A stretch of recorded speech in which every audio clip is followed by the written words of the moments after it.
Welcome back, everybody, to the latest entertainment-based episode of the Back and Bone Show. TipToes. We watched it, so you don't have to. Bill Wiener, thanks for making a shit-filled masterpiece as your one and only IMDB credit. The romance, the lightning cracks in the background, the rain. Sit back, drink a hot chocolate, maybe pour some whiskey in it. I know I would. But enjoy the show, everyone.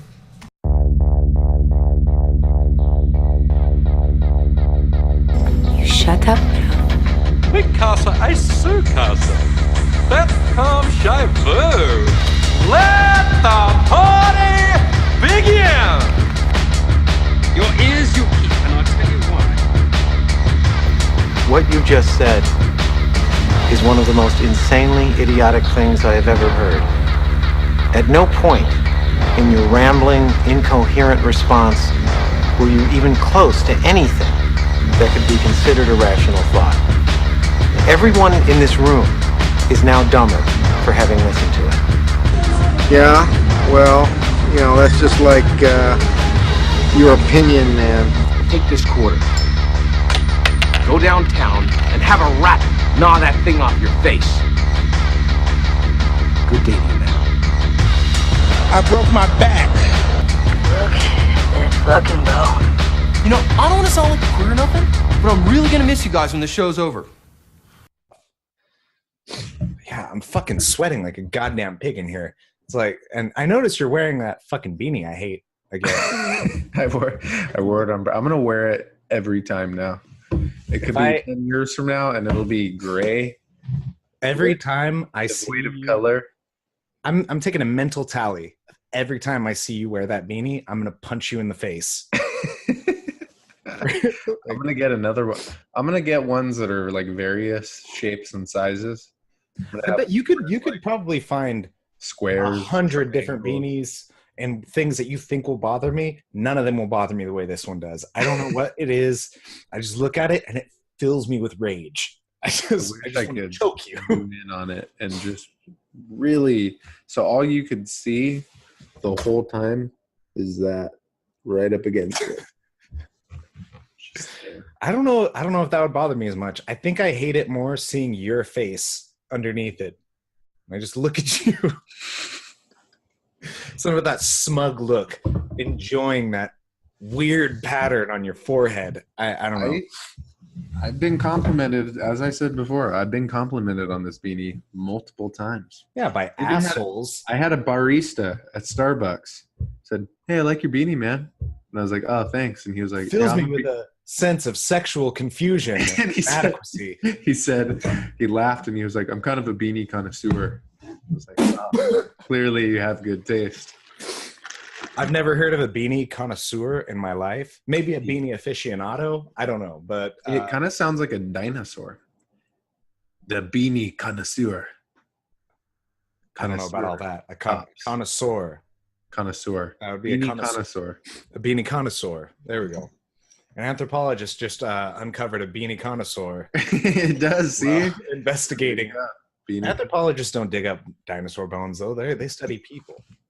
What is I met an a anthropologist. what is a dinosaur? What is it? That would be a paleontologist. Paleontologist. There That's we go. right. But an anthropologist could accidentally find some dinosaur bones while they're studying like civilizations. I I think. thought are you sure that's the technical term? I thought they were called dino diggers. I believe the technical term is bone scoopers. Bone Yes. scoopers. Ah, yes. Bone scoopers. How could I forget? Yeah, of course, bone scoopers. So, guys, today's episode is brought to you by the Oscar nominee, the performance of a lifetime, Gary Oldman, Matthew McConaughey, Where do we begin? Peter Dinklage, a masterful performance by Peter Dinklage. Describe, if you were forced to describe TipToes in just a few words, three 5 words or less, let's say. How do you describe TipToes? What is TipToes? 5 words or less. Please gouge my eyes out. That's how I would describe that movie. Yeah, I think 5 is too generous. That's far too many syllables to describe what TipToes is, because you could really sum it up with disaster, dumpster fire, Awful. horrible, crap, garbage. I mean, it is just quite simply one of the worst movies I've ever seen. It's on par with The Room. However, Ed Wood himself could not have created a more disastrous mockery of cinema if he tried. It was so like I expected it to have some redeeming qualities in the sense that it would be so outrageous, it would be so offensive, that it would have these qualities of originality to it. It did not. It was a very overplayed emotional story that was attempting to be very serious, but it had really oddly placed comedy. Like, it didn't establish a rhythm. No. TipToes comes across to me like a movie suffering from a massive identity crisis. Mm-hmm. It just doesn't come across like it has any sort of idea of what it is or what it even wants to be. Like, what was the point from the beginning? It just seemed like this movie was written straight through. Like, somebody was just like, here's an idea. It did seem as though, I felt as though the beginning of the movie had a slightly lighter tone. Like, maybe the first 15 to 20 minutes did have a slightly lighter tone. Well, sure. Well, the start of the movie, that's where it had most of its like comedic moments. It didn't really, it had, they played off the two dwarves riding their motorcycles like in a fun way. They had the party and everything where Matthew McConaughey is hanging out with all the little people at the gala or whatever it was, the convention. They had the scene where they pick up Patricia Arquette, and she's like a crazy, free loving hippie. Who, Patricia Arquette, by the way, I know we've touched on this when we talked about this. She actually looks pretty good in this movie. She does. Patricia Arquette's an attractive woman. Did you see that show that she was on recently? No, I haven't watched it. It's one about those 2 convicts that are based on the true story. They escaped prison. It has Benicio del Toro, and then I can't remember the other kid's name. She's in that. She does not. Well, she's playing a character. Doesn't look good, but yeah, let's just say she's seen better days.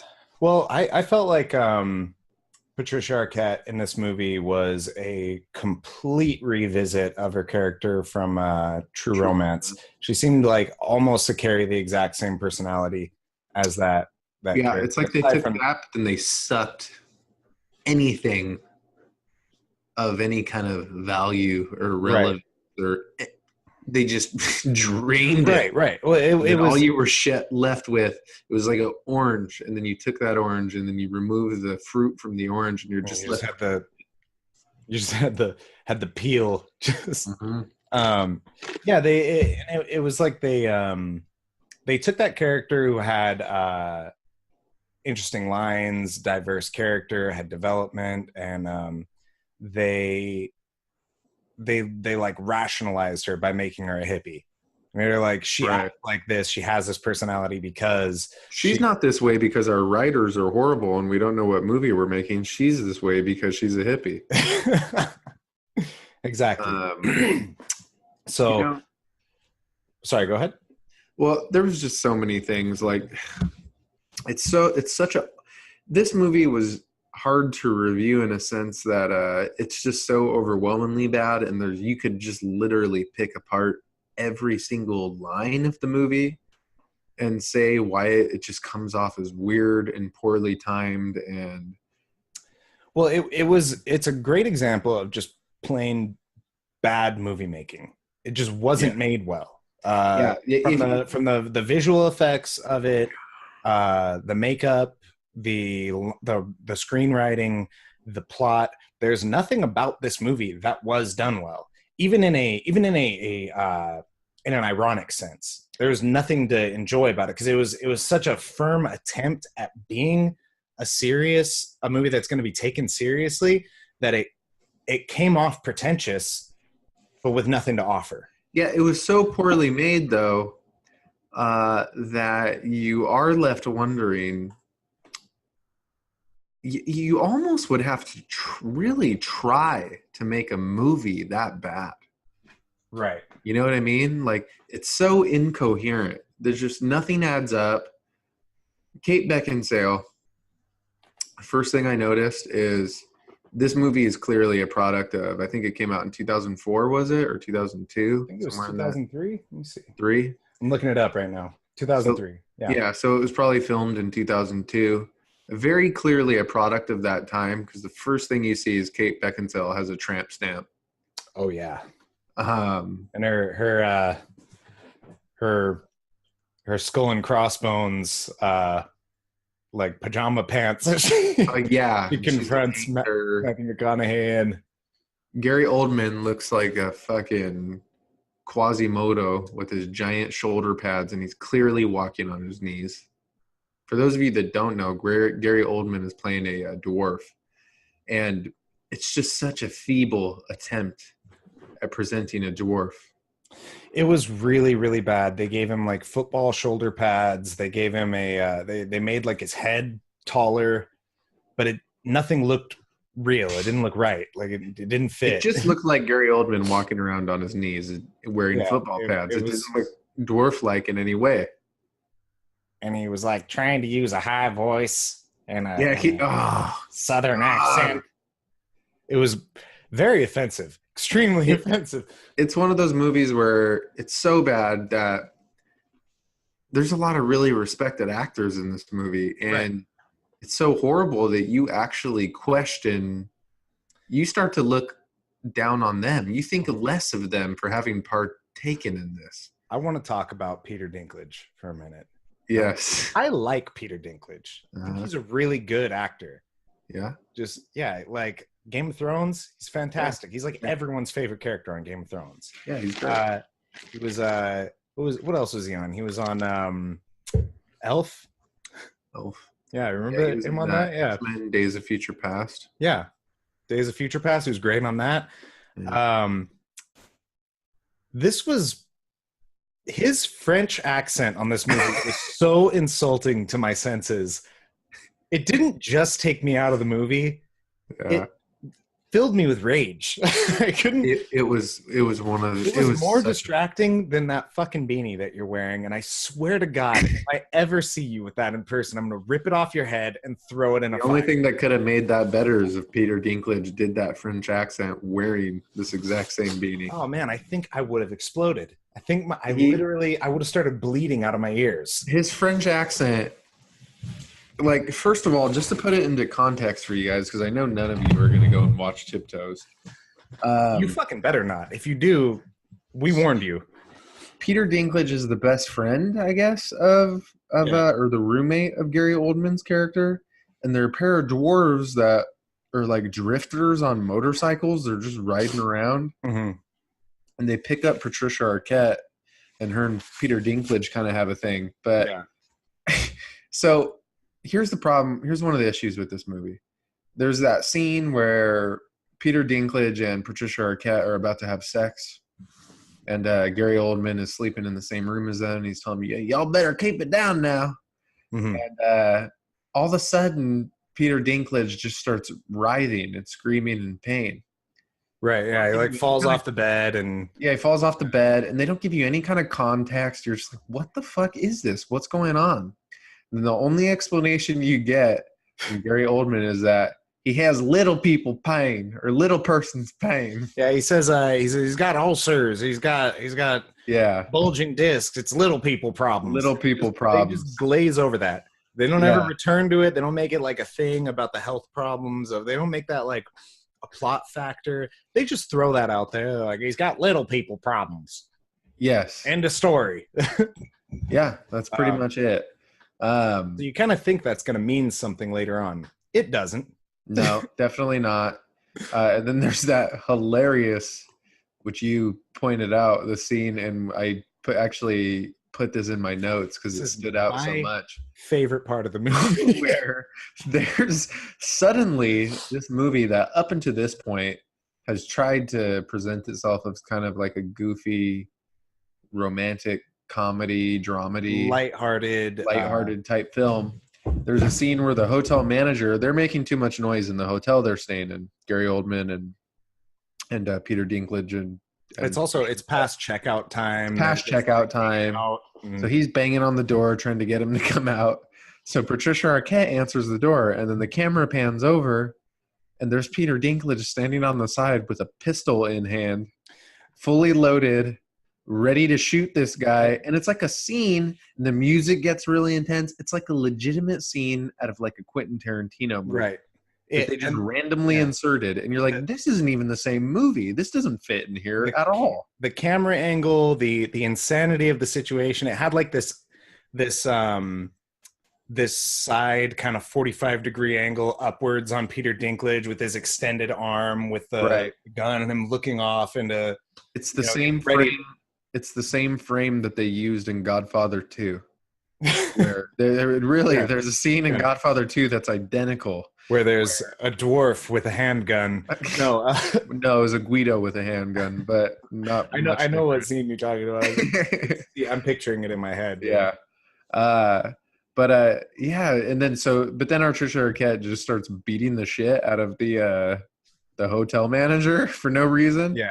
Her response, she's over here talking to him, and her response to Peter Dinklage getting ready to murder someone is like, like starts screaming, and she just runs out and starts fucking swinging on this guy. I wanted to point out, because this is important to me, I don't know if it's as important to you, that what Peter Dinklage pulls out appears to be like it's like a revolver. It has characteristics that look like a Magnum. It was a hodgepodge of guns. Yeah. But the thing about it is it was like miniaturized to fit a dwarf hand. Like it was the right size, but it was like a Magnum dwarf edition. Like, well, they couldn't have him. This was them trying to be somewhat authentic. They couldn't they couldn't have you believe that this dwarf could actually handle the sheer power that comes from the Magnum. No, well, they could have got him like a 22 or like a Derringer or like a 38 snub nose, like a small gun. Maybe just give him a little pea shot or something. But we're going to give him a really big gun that we shrank down into dwarf size. Yet another thing in this movie. No rhyme or reason. Doesn't make any kind We're just going to do it. Boom. The thing, out of all the things that bothered me about this movie and threw it off the most tonally would have to be the music. The music is one of the strangest things I've ever witnessed in my life. The music seemed as uncoordinated and inconsistent as the plot of the movie itself. It had sort of like this cheery, goofy, family romantic comedy vibe, and then it sort of like shifted within the same song. It would shift into this like dark kind of eerie-ish sort of like music you'd hear in like Basic Instinct or like crime thriller. Yeah, it was very, very weird. It was like it went from like Beethoven, like the dog movie type music, to and then they would have scenes that had no. There would be scenes where the music didn't match what was happening in the scene at all. Right. Scene where Matthew McConaughey, he plays Matthew McConaughey is who, by the way, might be the most unlikable character in cinematic history. He plays. No. I disagree. Okay.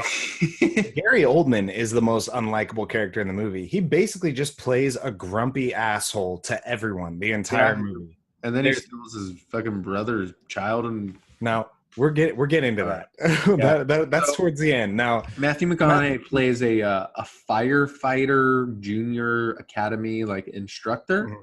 That's basically what he's doing. Matthew McConaughey, what I get from him is he's this character in transition. Like he's figuring shit out for himself, and he's getting ready to get married. He's got a super hot girlfriend, and he doesn't want to. He's very ashamed, extremely ashamed of the fact that he comes from a family of dwarfs. Well, I don't think it's that he's ashamed. I think the problem is that that he knows if he's got dwarf genes. So if he knocks this girl up, baby's probably going to be a dwarf. So telling her that might have dwarf genes as well, because he's got some T-Rex arms on him.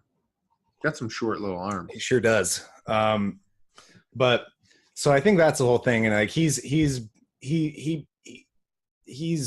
affected by all that shit. So, but not to add any depth to this movie that doesn't exist. Don't get me wrong.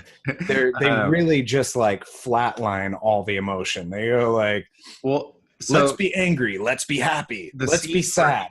The scene where he calls his wife he's teaching the kids at the camp, and then he calls Kate Beckinsale one night from there.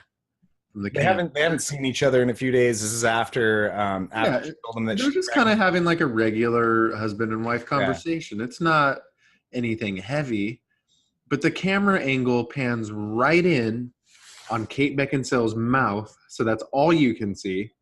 And then Matthew McConaughey is shrouded in darkness, and all you can see is like cold air permeating from his mouth as he talks. I wanna say, like, at this point, it's giving you this mysterious vibe, like for both of them, either character. I think particularly with Kate Beckinsale, it looks like it's gonna pan out and like she's gonna be in bed with someone else or something. Yeah, and with McConaughey, something exposing and definitive. Yeah. If this was a scene in another movie for McConaughey, this would be the scene that takes place right before he conspires to kill his wife.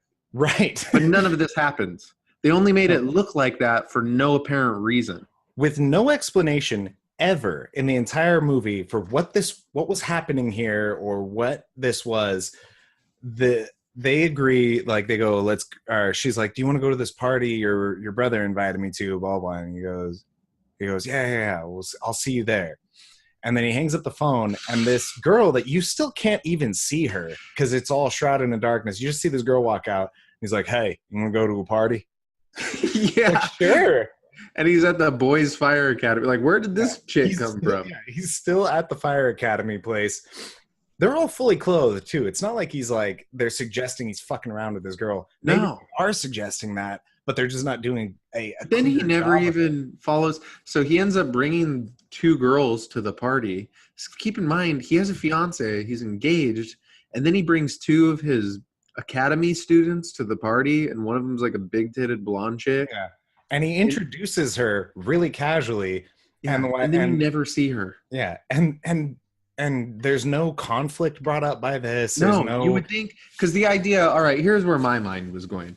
He's bringing these girls to the party because he's upset with his wife and he wants to make her jealous by bringing these girls to the party. Or he wants to add some like conflict to their marriage because he wants out. Right. Something along those lines. Their future marriage because he wants out. Like, yeah. I'm thinking there's something like that going on. You're trying to make sense of it. But then we get to the actual scene. He shows up at the party. He's got the two girls with him. He introduces them. They walk along. The wife has no reaction. Yeah, she's just like, "Hi, nice to meet you," and then that's it for that. Yeah, and then that's it. And it's like, and then and Matthew McConaughey gets right back to being, the fiance. He's hugging her and kissing her, and then they're just goes back to together again. Yeah, I mean, this movie is chocked full of scenes like that where it almost kind of seemed like empty moments, things that don't have any relevance. It almost kind of seemed like they had an initial idea about what they wanted to do with the scene, but then they kind of just changed their mind halfway through. And then right. Right. I absolutely agree. That's exactly what this entire movie felt like, was just scenes that didn't play out the way they intended. So they just went, let's just get through this scene and then we'll figure out what we're going to do next.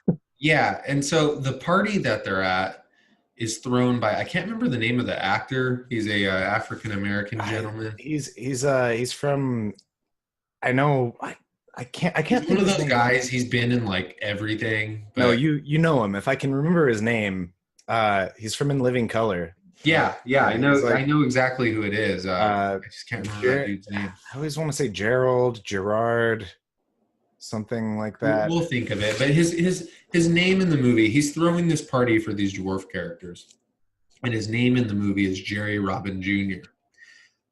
Gary Oldman's character has a very dysfunctional relationship with his also dwarf girlfriend, who's played by Bridget the Midget, who was a porn star who frequented the Howard Stern show quite often. I remember her. And everybody's trying to fuck her on the whole. Everybody wants to bang her for some reason, and they go to this party that Jerry Robin Jr. is throwing, and Gary Oldman walks in on Jerry Robin Jr. banging his girlfriend Bridget the Midget, and he's like balls deep. So he's plowing her. Gary Oldman gets pissed and leaves the party. Just another random plot point that like no real resolution comes from it. Gary Oldman just gets mad and leaves. And then the funniest part... Man, I wasn't even close. It's David Alan Grier. David Alan Grier, yes. The funniest part of that whole scene is Matthew McConaughey's reaction to it. Do you remember? He walks up and he talks. I can't remember what him and Gary Oldman say to each other, but they're brothers. And Gary Oldman's like, I'm going to take a cab home. Matthew McConaughey's like, no, man, I'll give you a ride.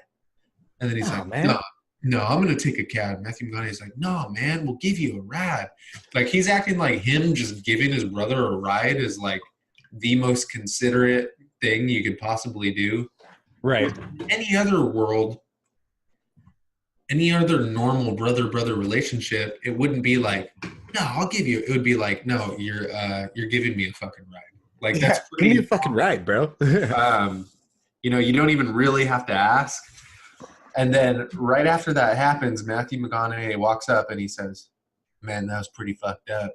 It's like you caught David Alan Grier balls deep in your brother's midget girlfriend, and all you have to say is, man, that was pretty fucked up, with a half-cocked smile on your face. Like, who? Oh, man. That's all that was going through my mind. Well, yeah. Things got a little wily. There was like some hijinks. But that's what I'd call David Alan Grier banging your dwarf girlfriend at a big party.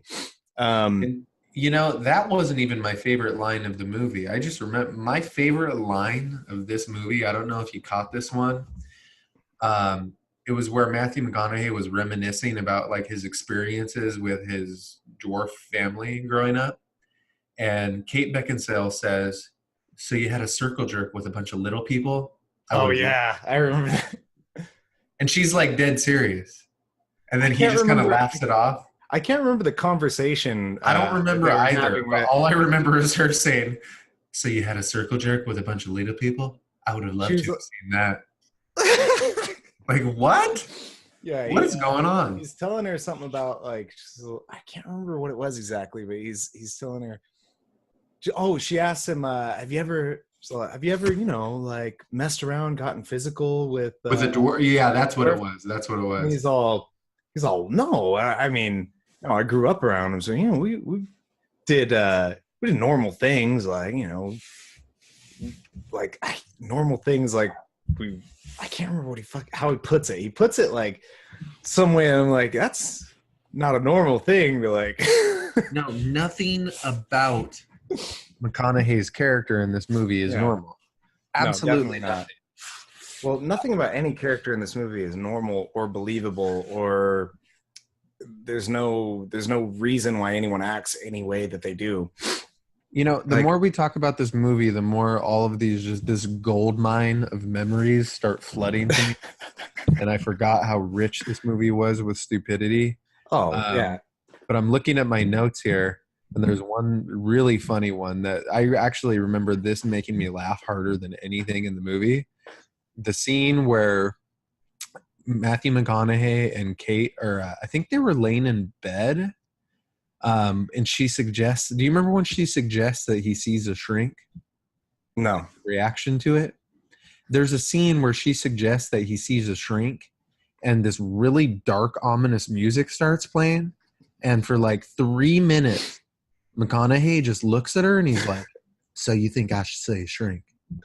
And then he turns, he's like, and he starts shaking his head. He looks back at her, and then he starts shaking his head again. Like she just told him the worst thing you could ever tell somebody, when all she did, it was like a perfectly reasonable suggestion. You grew up with a family of dwarfs. You're the only one who wasn't a dwarf. Clearly you have some underlying psychological issues. Maybe you ought to see a shrink. She didn't put it quite that articulately, but... Sure.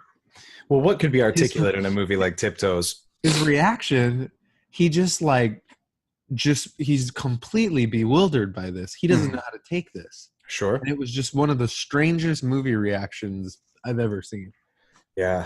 I had a really hard time getting through this movie. I missed a lot of moments because I would catch myself just glazing at the screen. It's like not my brain was so anti-TipToes that it would shut me off from reality for periods of time. Then I have to wake myself up and be like, oh, I'm watching this movie for a reason, so let me pay attention. You know, oddly enough, it wasn't very hard for me to pay attention during this movie, despite how bad it was, just because it was kind of like I said, it kind of falls into that category of The Room where it's so horribly bad you almost can't believe what you're seeing. Right. And that was how I felt about it, but unlike The Room, it didn't have the redeeming qualities of being ironic. No, well, The Room, it's like The Room without no charm. You know, yeah, there's in this movie. There's no charm whatsoever in this movie. So let's get to towards the end of the movie. Well, wait, no, go real quick. Okay, real quick. Another thing that irked me about this movie. Did you not find it odd, just the lack of communication in general? Like how between when the characters, like so when Matthew McConaughey meets Kate's family for the first time, does she not talk to her parents ever? She doesn't bother to inform them that his parents are dwarfs. Her parents just walk in. Right. They had no clue that his parents were dwarfs. They're just like, what? Yeah. They tried to squeeze in that little cute joke. They're like, look, our only concern is that we have a Jewish wedding. And Kate's dad gets drunk and just is like, what a weird character that was. Yeah, I mean, I didn't find it off from any of the other characters. They were all fucking weird. Didn't Peter Dinklage have dreadlocks at one point in the movie? For some reason, I put that in my notes. I put, what's the deal with Peter Dinklage randomly having dreadlocks? I don't remember that. I think that might be from a part that I just kind of glazed out of my memory. But it seems right. Like somewhere deep in my subconscious, I have an image of Peter Dinklage with dreadlocks. The sad thing just is be that would be one of the least outlandish things about this movie. I may just be combining Patricia Arquette and Peter Dinklage. I think maybe her character gave him dreadlocks or something. I'm sure there's like a point where that happened. But carrying on. Towards the end of the movie, Matthew McConaughey becomes unreasonable. Okay. This movie gets very dark towards the end. Let's just say that. There's basically a montage scene of him being verbally aggressive towards the baby and it's horrible. Okay. It's hilarious. They have this baby and he is clearly not having it. Not happy about any of this. The baby's just acting like a baby. Like the baby's just being a baby. The baby's crying. Number one, it's like, have these people never been around children? Like, first of all, babies cry. That's what they do all the time. And the baby's crying, and she's crying. Baby's crying. Kate Beckinsale's like, he's crying. I don't know why he won't stop crying. I don't understand. And Matthew McConaughey's like, all he does is cry. Don't you understand? Say the word, Laura. And she's like, what do you mean? Say what word? He's like, just say the word. Say it once. And she's like, what are you talking about? What he is. He's a dwarf. Say it. He's a dwarf. He's just screaming. That was the best. Crying. His wife is crying. And That he's was fucking screaming. He's a dwarf. Yeah, that was the best part. Is like honestly, that was my favorite line of the movie. That was the only part that made me laugh.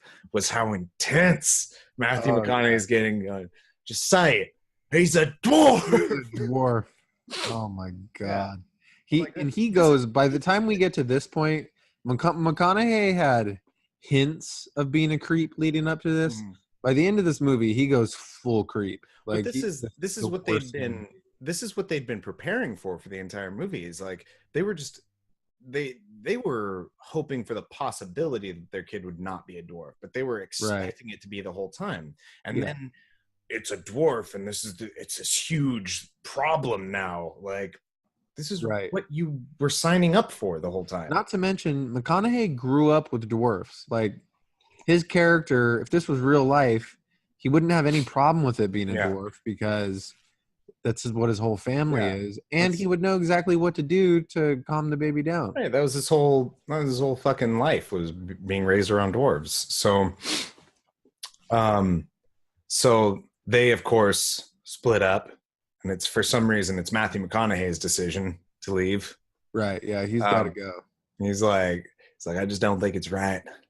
It's not right. It's like it's not the right thing for you or the baby.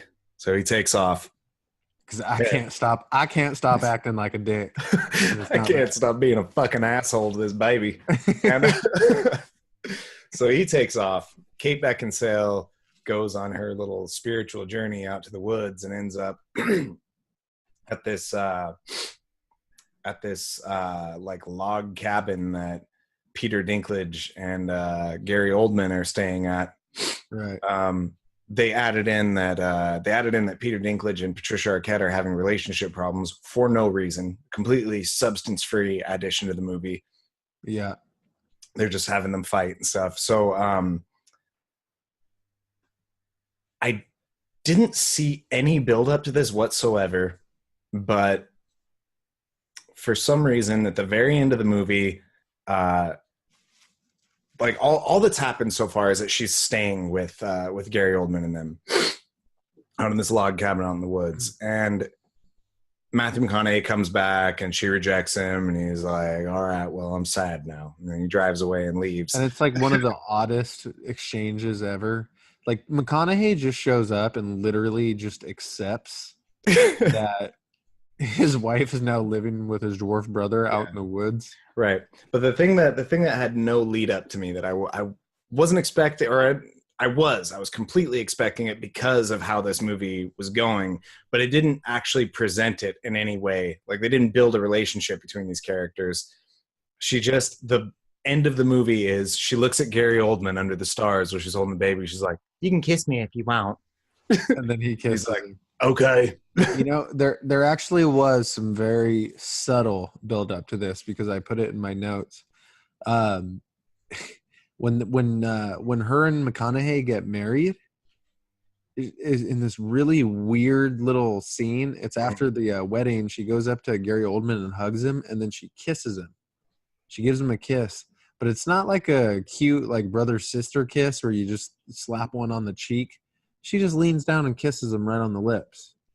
I don't know if you remember that. And I could tell that was their way of trying to like drop a hint, but they did it so poorly. Yeah. That it was just stupid.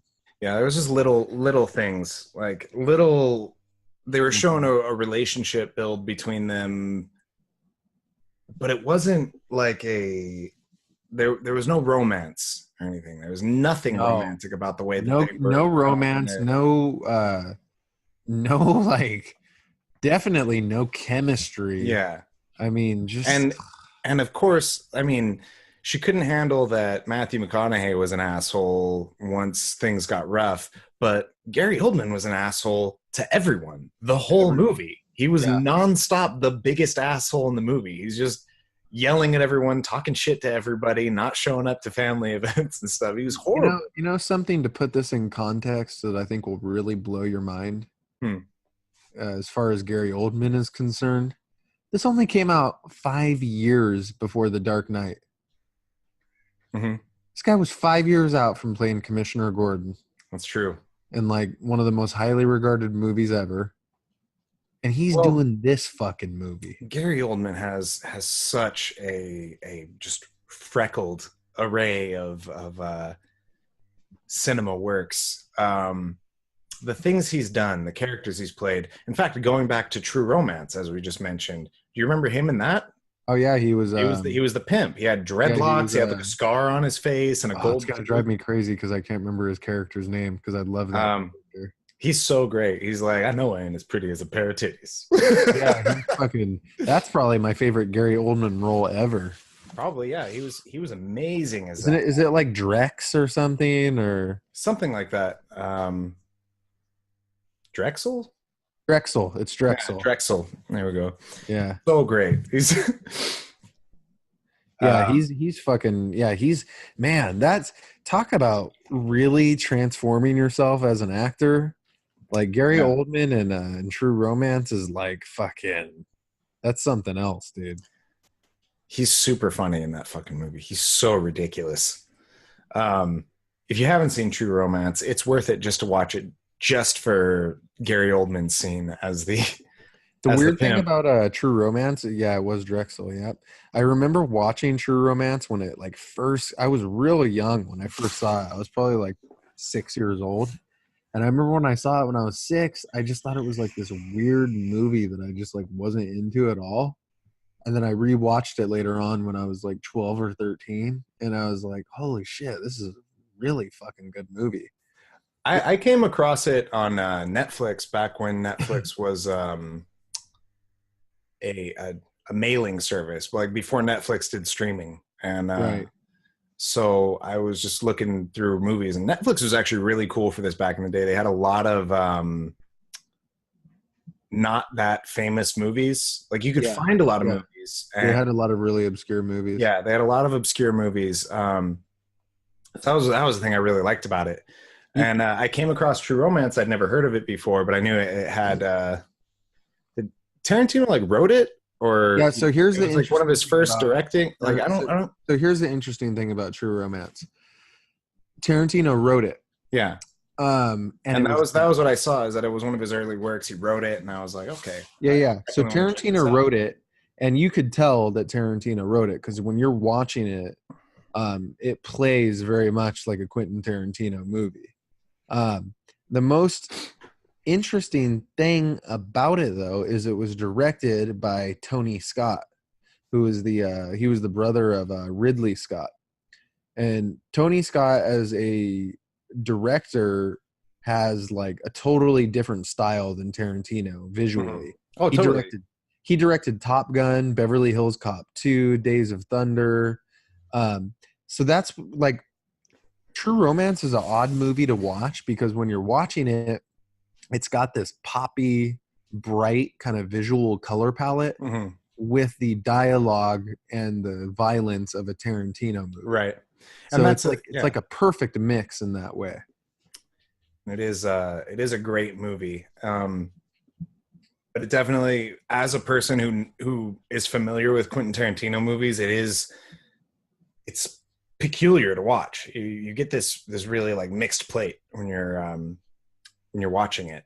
It's a super interesting contrast of styles, but it ends up really working.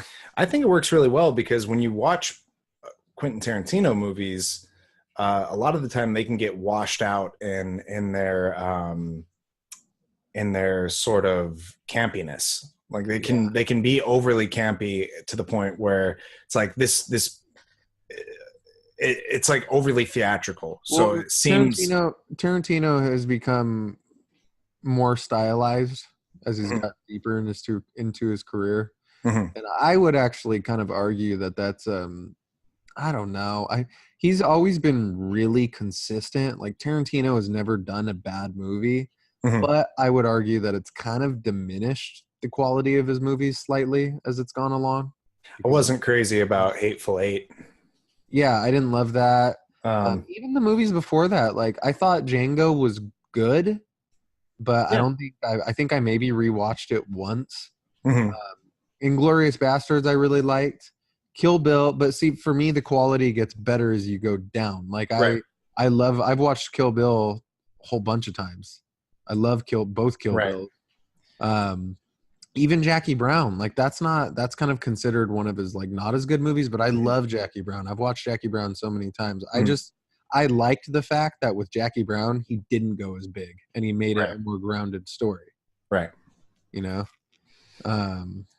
But Jackie Brown is definitely one of the ones I've seen fewer times, but it really holds up that his most popular ones are his older ones, and those are really in my opinion, the best ones. Reservoir Dogs and Pulp Fiction. Yeah. Those are... Pulp Fiction is like this milestone in pop culture where even till this day, there was never anything like Pulp Fiction. I mean, Pulp Fiction till this day is its own thing. Whenever something tries to... Sorry, go ahead. I was just saying there never has been anything like Pulp Fiction. I don't know if there ever will be because it exists as such a unique piece, you know? Enigmatic. Yeah. It's its own deal. Even when something tries to replicate that style and do that over again, it comes off super insincere, and you end up getting like you know what movie I fucking hated and a lot of people like it, but I really despised it? Boondock Saints. I liked it when I was a kid and I watched it the first time. I've rewatched it many times since, not many times, but I've rewatched it since as an adult, and I'm like, it's so dumb, hard to get through. I feel like if you're not, I feel like if you're still like, if you still think Boondock Saints is good, it's like you just never, your maturity level. I mean, God, I wish I hadn't even said that because it sounds super pretentious, but I feel like you didn't develop beyond a certain point. Yeah. No, I get that. I get what you're saying though. Because it's kind of like what we were saying about our developing palettes for movies, like when we were talking about like Sin City and stuff. It's like those are movies we liked when we were younger because they were more visceral and appealing to our underdeveloped emotional capabilities. They're very obvious. They're very obvious. There's no like subtext. There's no you know, it's just... don't get me wrong. I still like Sin City. I think Sin City is a good movie. Sin City is definitely way fucking better than Boondock. But it's a really good example for that because it caught our attention when we were younger because it was so fucking violent and intense and visually stunning. Yeah. You have to grow up at some point.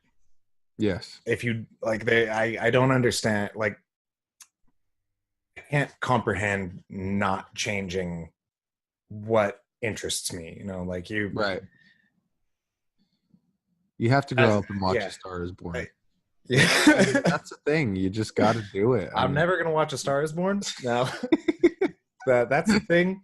It's like I can talk about being emotionally mature all I want, but the truth is I'd rather watch Boondock Saints 100 times. Look, I would rather the only movie I ever get to watch again is Boondock Saints than watch A Star Is Born one time. You grow up, you go see A Star Is Born, you buy the soundtrack after, you listen to it while you're driving a minivan. That's what you do. Get a family full of pugs. Right? Get a family full of pugs. That's what start naming them after nuts. And buy a visually infuriating beanie. And we need to I was telling your sister the other day, I was like, we need to take that. She was like, I started cracking up when I saw that clip of you pointing out the different nut names for your dogs. Like, we need to like isolate that and put it on YouTube. Just as I feel like that's just such a funny clip. It was great. It was solid. Because as I'm watching you and your dogs are walking by and you're describing what kind of nut they are, they actually looked like the nuts. I know. That's what's so great about it. It's truly accurate. Absolutely disturbing that you have such a deep understanding of nuts and dogs. But that doesn't stop you from being right, you son of a bitch. Now, we did talk about some other movies that we wanted to see. Did you ever get around to watching You Were Never Really Here? No, not yet. And I'm gonna walk and talk right now. Not yet, because I have to take a leak, but I don't want to disturb the podcast, so I'm just gonna literally do that. No, I haven't watched. You're not gonna take a leak on camera, are you? Yeah, that's actually exactly what I was gonna do. This is a beautiful moment. I'm gonna be quiet so Matt can keep the camera on him while he takes a leak. Kind of like better get low here. Don't want anybody to catch any visuals. So yeah, no, I haven't watched it yet. But I really want to watch it. That's like one of those movies that I don't know why I haven't seen it yet, because as soon as I saw the trailer for it, I was like, that's like right up my alley. So I'm gonna watch it soon. I'm trying to be quiet so that the camera stays on you. I was actually trying to continue talking so that way nobody could hear what was happening. Well, the way that the video works is like it automatically looks at the person who's talking. Like whatever microphone's making sound, the camera switches to that. Oh, all right. That's how that works. I was always kind of wondering how you chop those together.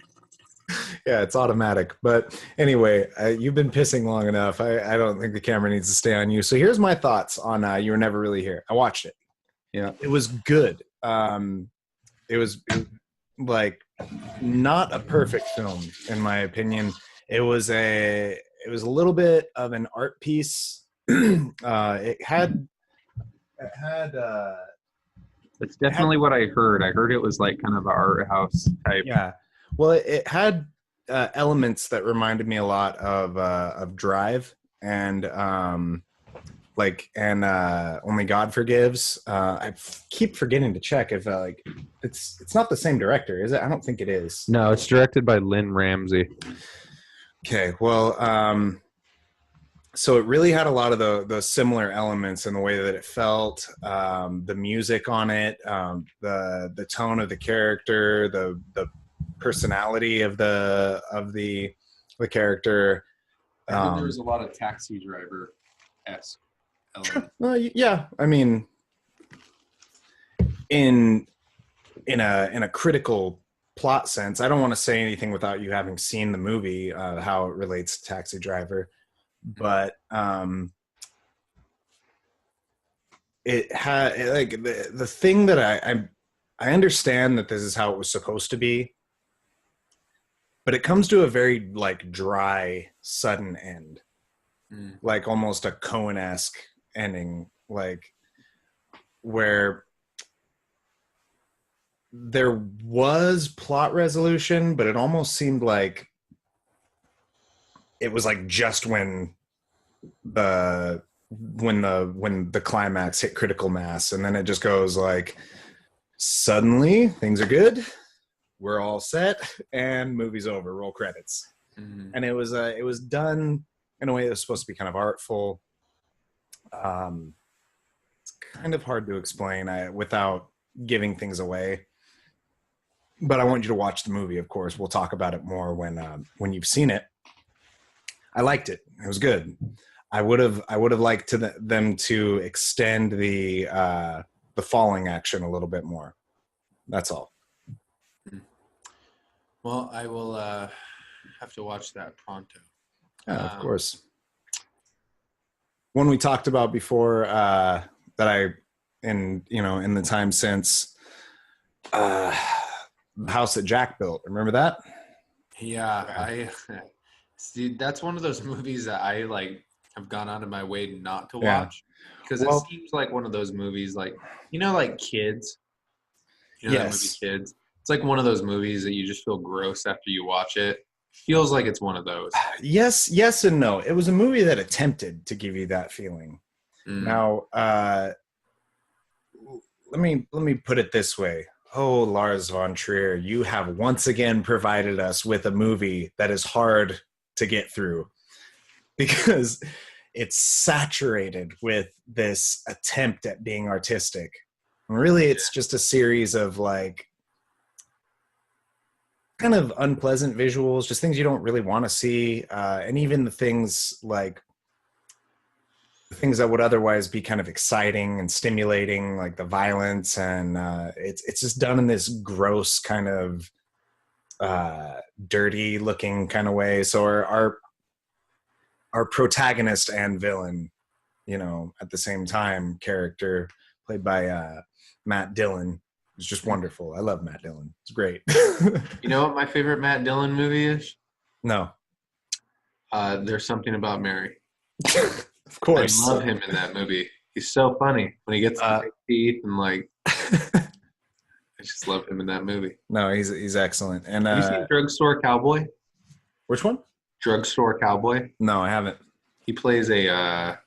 It's directed by Gus Van Sant, the guy who did Good Will Hunting, and Matt Dillon, and like I can't remember who else is in it, but they play these. It's like takes place in Seattle, I think, and they play these like heroin addicted junkies who like rob drugstores. Pretty good movie. Have you seen Pawn Shop Chronicles? No, but that sounds similar without even knowing the plot. It's not. Pawn Shop Chronicles is really good. You'd really like this movie. Actually, that would be a really good one to review. But I'll save that for another time. Matt Dillon is on it.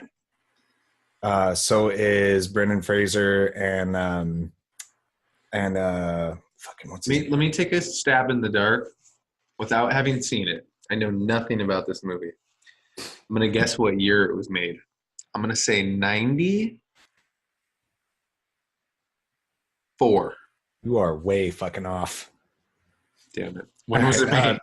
It was one of the last movies that before he died, Paul, what's his name? Paul from Fast and the Furious. Oh, Paul Walker? Paul Walker. It was one of Paul Walker's last movies. Really? This was recent?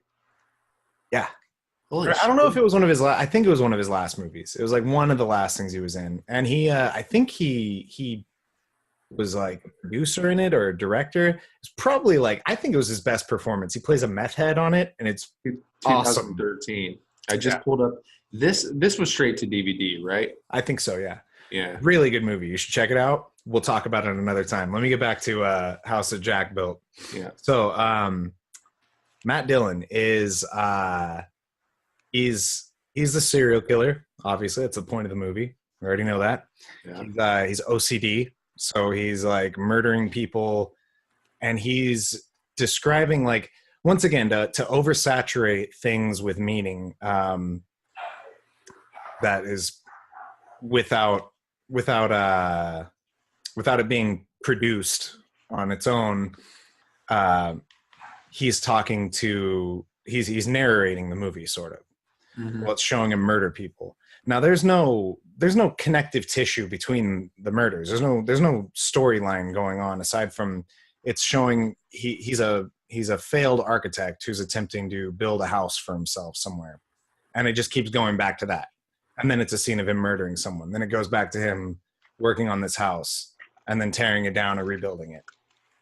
So it's displaying this sense of inconsistency, this inability to follow through. But the only thing that he's built his life around is the fact that he murders people. But he keeps talking to this guy. You don't know who the guy is. You can't see him. The only sense of it that you're getting is that he's narrating the movie by talking to this guy, and he's describing how all of his murders are arts. They're pieces of art.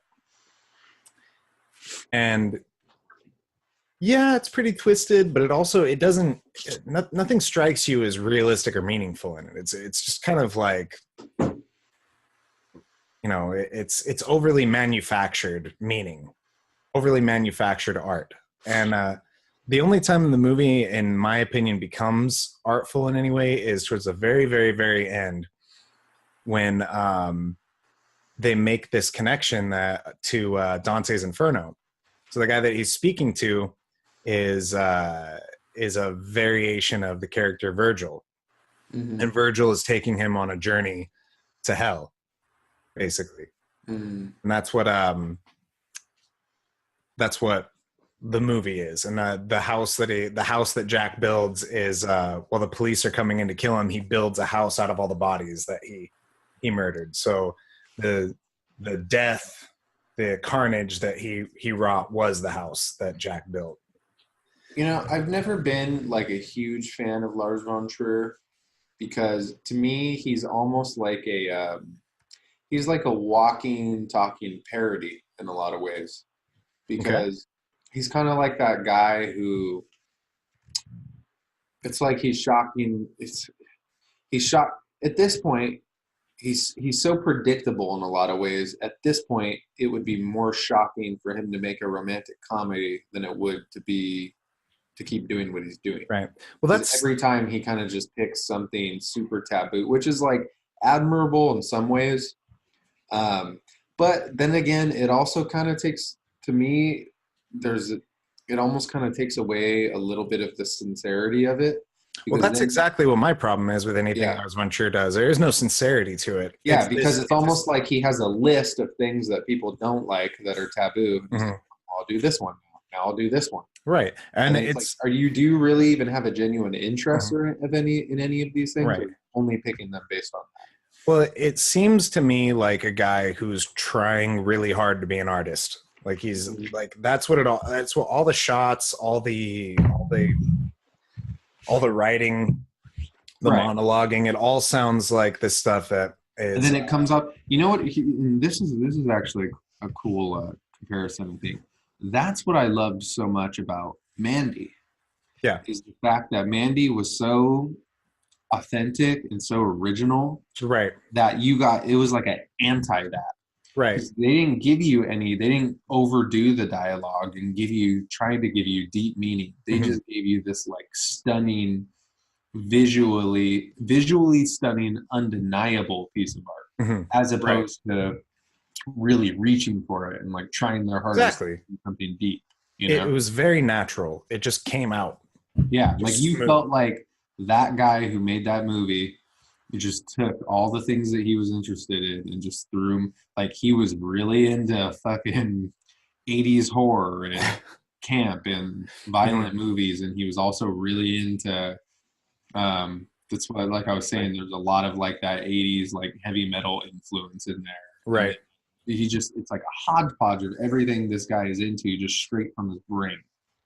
Yeah, that was a beautiful movie. It came out very naturally, and that really, to me, is what's indicative of what's actually art. And you're really reaching and trying to make it artistic when, which is what I see from Lars von Trier, then it comes off flat. People have a sense for that and go, oh, that's why nobody ever watches those movies, except for really pretentious people who are looking for something to be like, oh, you just wouldn't get it.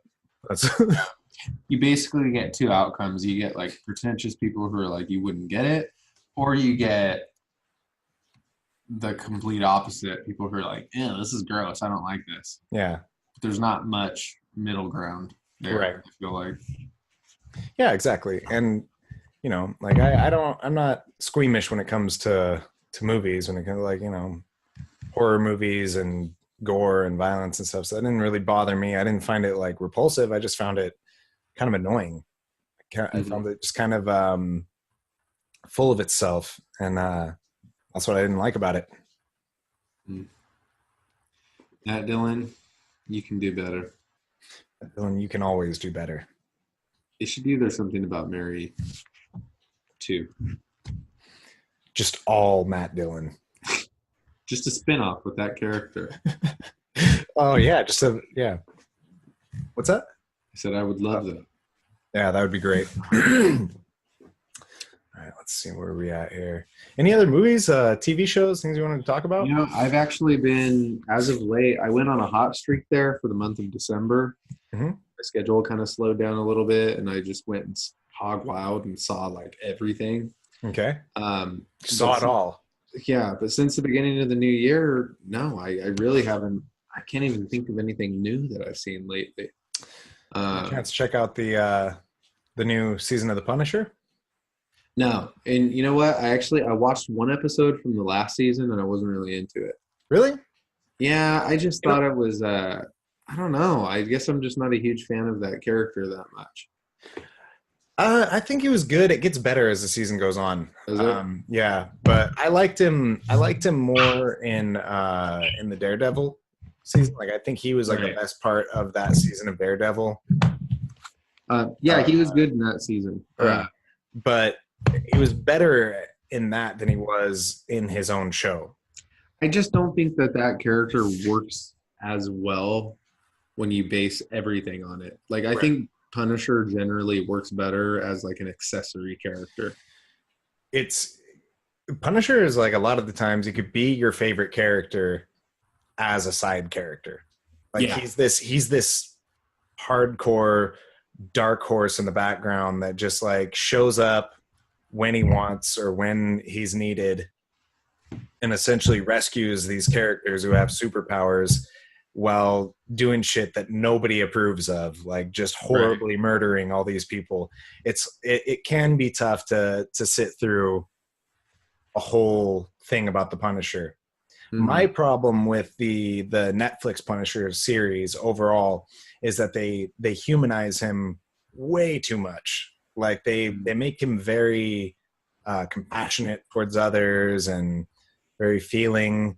And the whole thing about the Punisher, the reason why he's hard to follow as a main character is because he's basically a sociopath. He doesn't really have he doesn't have a filter for like he just fucking murders and tortures and shit like just brutally. And it's hard to get connected to a character like that. Yeah, I think that was kind of my issue is like, yeah, they, I don't know. He's just always been kind of a hard character for me to get into.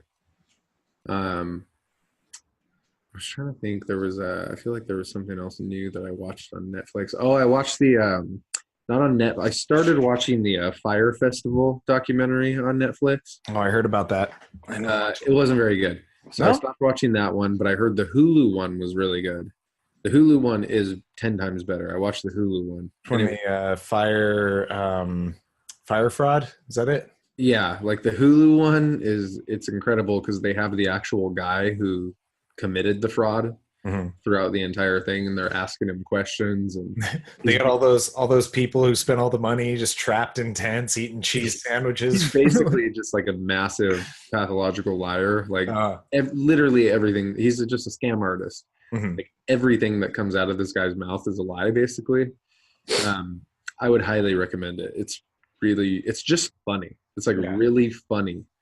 Okay. How stupid, not stupid, but it makes you realize how suggestive this generation is. And, they're just, everybody is into hype.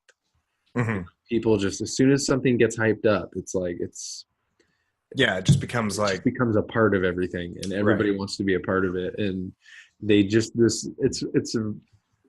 the documentary is interesting because it goes a lot deeper into like how easy it is for them to do that nowadays. Like literally all they need is one of these people who have a massive social media following, and then they feed them one thing to post, and then everybody's into it. I mean, it's like never been easier to influence massive amounts of people. That's a funny thing. Like we were just talking about that in my psychology class. We're talking about the Stanford prison experiment and how we covered that in mine too. Yeah, we were just talking about fucking people's suggestibility is social psychology, how contagious thoughts are from situations. And it seems like social media has given this enormous, it's this gigantic conduit that connects to everybody. So social psychology is so it's so powerful now. Yeah, because of the interconnectivity that everyone has access to everyone. And if you could start an idea, you change the way everybody in the world fucking thinks. Well, and have you ever heard of like the idea of like morphic resonance? No. I think I don't want to. I might be phrasing this wrong, but basically like the idea of it's like kind of like when it's like a system. It's the idea that a system of things has a collective memory. So it's almost like when you have people didn't think that the 4-minute mile was possible. Then somebody did it, and then within a year, hundreds of people had done a 4-minute mile. Mm-hmm. It's kind of like in an extreme athlete sport where they didn't think when Tony Hawk did the 360 flip or whatever the hell it was, or the 900. That was like impossible. Yeah, it was the 900. Now you can't even be a pro if you can't do a 900. Yeah. Like it's that idea that there's a collective memory ingrained into everybody. And that's what's so interesting about that to me, is the fact that, it's like once you let one idea out or one thing and put it out there into the atmosphere, it kind of changes things permanently. See, I recognize that as a thing. I didn't know the word for it, or the phrase that described it, but I always noticed that following fighting my whole life. How watch the original ones. Front kick to the face. Yeah. The most classic example. And then within like 5 years, you saw like 5 more of them pop up. Never seen someone do that before. And all of a sudden, but it was like, just watching fighting, you'd see the early UFC. These were guys who'd been doing martial arts and training to fight and doing fights their whole lives on a lower scale. And then once somebody started cross-training, within a year, cross-training was like the only way to fucking do it. You got guys who have skills in all different areas. And like, you just see the evolution of cultures. Everything seems to follow. The next generation always builds higher off the backs of the previous, even though it doesn't seem like they're putting in more work. They're following off of what was learned before them. But I guess that makes sense, that the collective memory. I just like the word morphic resonance. It sounds like very sci-fi. It's just like, sounds sci-fi. Mm-hmm. Sounds like the title of like a Philip K. Dick novel. Sounds like something on a scene in Alien, where they're flying the ship. They're like, our morphic resonance meter is going off the charts. Morphic resonance transponder. Yeah, that is what it sounds like. Yeah, very exciting. All right, well, I'm gonna have to take off to work pretty soon here. Yeah, I got to start getting ready for work here soon. So let's talk about some stuff we're gonna do soon. Yes. Talk about let's get you watching Pawn Shop Chronicles. Work there. Yes. I will watch You Were Never Really Here. Watch Pawn Shop Chronicles. All right. Let's get You Were Never Really Here. So we can talk about that more in depth. Yeah, that one I'll do pronto. All right. We're gonna watch TipToes again. Both of us. I hope to never see TipToes again. We're gonna watch House that Jack Built 3 times. I refuse. I'm not watching that. We're gonna have several days that we do just Lars von Trier movies over and over again. Like, did you know that? You know that scene? Have you ever seen that movie he did? It was called like Antichrist. Yeah. You know the scene where Willem Dafoe and the girl are having sex in the movie? Isn't that like the whole movie? Like jumps. Well, there's like a scene where they're having sex and the baby jumps out of the window or some shit like that. Yeah. The rumor on the streets is they actually had Threw sex. a baby out a window? Yeah. No, the rumor on the streets is they actually had sex during that scene, because I think you could actually see like penetration in that scene. It's pretty gross. Willem Dafoe is a really gross man. You gotta do that. Just go watch a porn. Of course, that's a Lars von Trier thing. He's like, I'm gonna find the ugliest man that I can and force people to watch him have sex. I think that's unfair. So you're talking about the Green Goblin here, man. I'm sorry, Willem. I love Willem Dafoe. He's amazing. Huge Willem Dafoe fan. I do too. Yeah, but I don't want to see him have sex. I don't want to see him have sex either. All right, so Pawn Shop Chronicles. You Were Never Really Here. Some other stuff we've been meaning to watch. My brother was telling me about, because we were talking about John C. Reilly, and we were talking about Joaquin Phoenix in the same sentence. My brother brought up the Sisters Brothers. Oh yeah, that's actually been on my watch list Yeah. for a while. I've heard that was really good. Yeah, so we got to talk about that one. Anything else come out recently that we got to talk about? I know there's other stuff that I have in my mind, but I haven't trouble My remembering. mind. Okay. Well, anything else we come up with, just stay in contact. But I think that about covers it, guys. That's 2 in one day. You believe it? Can't believe it. We did the impossible. We should be proud of ourselves. We should be, but I just can't help wanting to just lay one right into your face. When I look at that goddamn beanie, it makes me sick. I'm getting fucking nauseous. Like, anyway, forget the beanie. I'm putting it out of my mind. So this is fun, guys. Give us a like, follow, share. Back and Bone Show. Namaste. No. Namaste. No yoga.